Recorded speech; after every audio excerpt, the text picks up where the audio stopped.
नमस्कार मित्रों, स्वागत है आप सबका फिर से एक बार मंत्र ज्ञान धारा के प्लेटफॉर्म पर। एक बार एक बड़ा सा मंदिर था। वो मंदिर में एक आदमी मंदिर को साफ सुथरा रखने का काम करता था। वो रोज आता, मंदिर को साफ सुथरा रखता और पुजारी उसे दान दक्षिणा में जो कुछ भी पैसे मिलते हैं, मंदिर में जो कुछ भी पैसे मिलते हैं उसमें से थोड़े पैसे देते हैं। वो रोज सुबह से शाम मंदिर को साफ करने का काम करता रहता।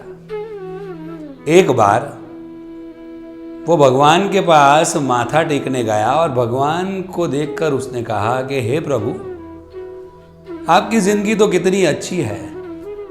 आपको तो सिर्फ बैठना है, लोग आएंगे आपके सामने झुकेंगे, आपको भोग चढ़ाएंगे और चले जाएंगे। आपको कहाँ कुछ करना ही है। और मेरी जिंदगी देखिए, सुबह से शाम तक मैं सब काम करता ही रहता हूँ, अपने आप को रगड़ता ही रहता हूँ, फिर भी अंततः मुझे मिलता क्या है? थोड़े बहुत पैसे। आप कुछ नहीं करते और आपको आराम है। भगवान की आवाज आई कि अच्छा ऐसा कर कि एक दिन तक मैं तुझे मेरी जगह देता हूं, लेकिन एक शर्त है, तू कुछ बोलेगा नहीं, सिर्फ देखता रहेगा, तेरी मुंह से आवाज नहीं निकलनी चाहिए। उसने कहा हाँ जरूर से।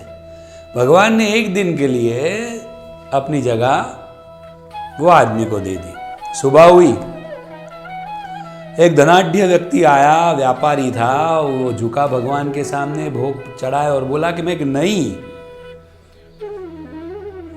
चीज या नया बिजनेस शुरू करने जा रहा हूं।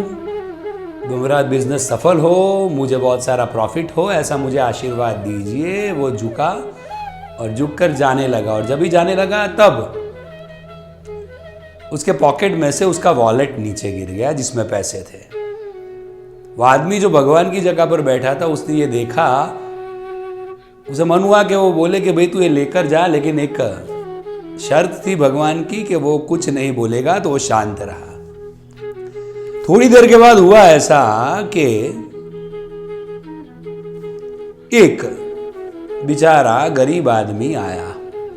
वो भगवान के पैर पड़ा और बोला, हे भगवान, मेरे घर में खाने का एक दाना भी नहीं है और हॉस्पिटल के खर्चे भी ज़्यादा है, आप मेरी कुछ मदद कीजिए। माथा टेक कर घूम ही रहा था, वहाँ उसने वो बटुआ देखा, बटुए में पैसे पड़े थे। उसने बटुआ लिया और खुश हो गया कि हे भगवान, तूने मेरी सुन ली।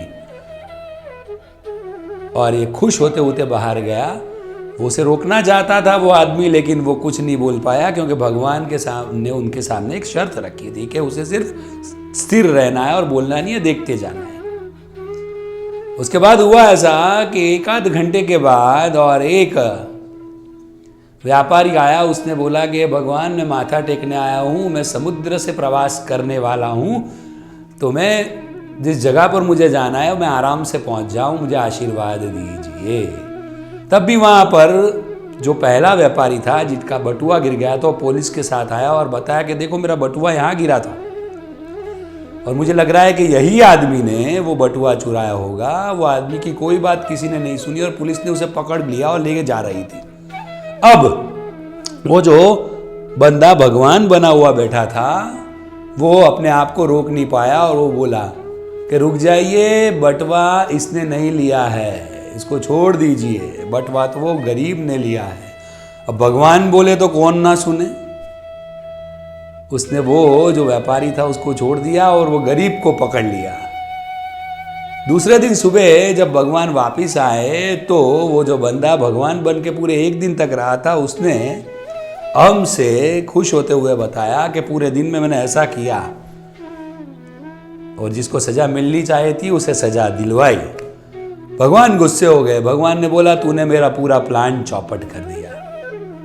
जो पहले व्यापारी आया था जिसका बटुआ गिरा था, वो बहुत ही बुरे कृत्य करके पैसे कमा रहा था, तो मैंने ऐसा सोचा कि वो बटुआ उसका गिर जाए और वो बटुए में से जो पैसे हैं उसका यूज ये गरीब करे, तो गरीब का भी अच्छा हो और वो व्यापारी का जो पाप है, वो पाप का घड़ा थोड़ा कम हो।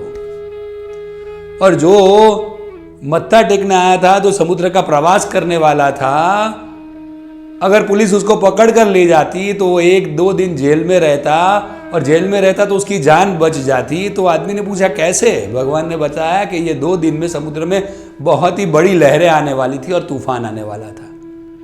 तूने तो मेरा पूरा प्लान चौपट कर दिया। आखिर में वो आदमी को पता चला कि मैंने ये क्या कर दिया। ये पूरी स्टोरी पर से है। हमें ये सीख मिलती है कि जो अपने स्थान पर है वो पर्याप्त है। हम क्या करते हैं? हम बस यूं ही अपनी कंपैरिजन किसी और के साथ करते हैं और बुराई करते रहते हैं और दुखी होते रहते हैं मन ही मन के। अरे भगवान, मैं यहाँ पर होता तो ये करता, वहाँ पर होता तो ये करता, ये मुझसे आगे है, मैं इससे पीछे हूँ, मैं ये क्यों नहीं हूँ, मैं वो क्यों नहीं हूँ। भगवान ने हर एक बंदे को अपने स्थान पर सुचारू रूप से बिठा कर रखा है। अगर हम सिर्फ इतनी श्रद्धा रखें कि हमें जो किरदार दिया गया है वो हम भली भांति निभाए और कंपैरिजन ना करें, तो दुखी होने का कोई कारण ही नहीं है। और सफलता तो यूं ही मिलेगी, क्योंकि हम कंपैरिजन नहीं करेंगे तो शांति रहेगी, मानसिक शांति रहेगी, हम साइकोलॉजिकली काम रहेंगे। तो आज से ये संकल्प करें कि ये कंपैरिजन करना बंद करें और जो किरदार ईश्वर ने, अल्लाह ने और मजदाना में दिया है उसको बहुत अच्छी तरीके से निभाएं। यही सीख के साथ, यही बात के साथ आपका सहायक मित्र डॉक्टर भाविक स्वारी आपसे इजाज़त लेता है। अगले एपिसोड में फिर से मिलेंगे, तब तक के लिए सबका शुभ हो, सबका